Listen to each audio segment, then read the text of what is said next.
So here we have the Peugeot 2008 on a 66 plate. I'm going to start off firstly by showing you around the outside of the car, and then we'll hop in and run through some controls on the inside.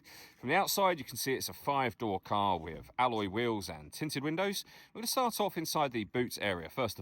As we approach the back of the car, you can see we have plenty of boot space along with that 60-40 split folding rear seat, should you wish to increase this space even further again. Okay, so we're just going to work our way back around to the front of the car.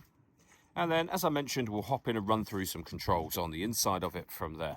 Now that we've done a full circle, though, you can see it's in excellent condition the whole way around. Just briefly before we climb in, I think it's well worth seeing the interior from this exterior point of view. There's plenty to run through on the dashboard, so let's hop in and we'll do that now. Okay, now that we're inside the car, we're going to start with the dials. Over on the far left-hand side, we have the cool and temperature gauge. We then have the rev counter. Over on the right-hand side, the speedometer and fuel gauge. In the centre, you can see the total miles of the car. They are 61,993. Above that, we have a digital readout for the speedometer. If we back out to the steering wheel next, we have our stereo controls and phone controls. We have cruise control and speed limiter on this stalk just here.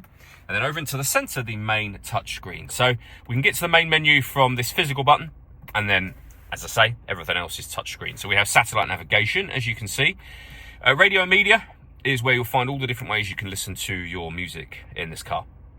And they are all listed there, with the exception of one, which if we go to connected services, you'll see here, Apple CarPlay will enable obviously anything Apple CarPlay related, Spotify, etc. up on this screen as well. MirrorLink will allow you to project certain other Peugeot friendly apps up onto the screen. You can also, of course, pair your phone. We have a settings menu there, and this car has a full color reversing camera.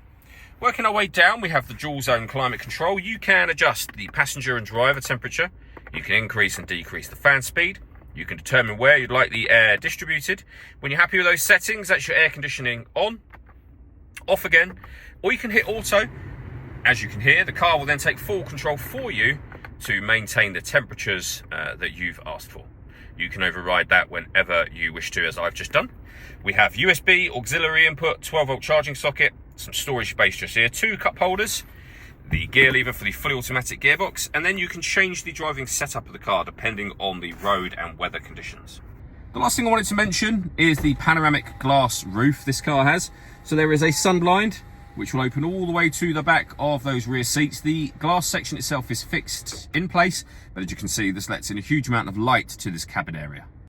All that leaves me to say is thank you for taking the time to watch this video. If you'd like to come and see the car for yourself and have a test drive, please feel free to give us a call here at Surrey Specialist Cars. We'd love to hear from you.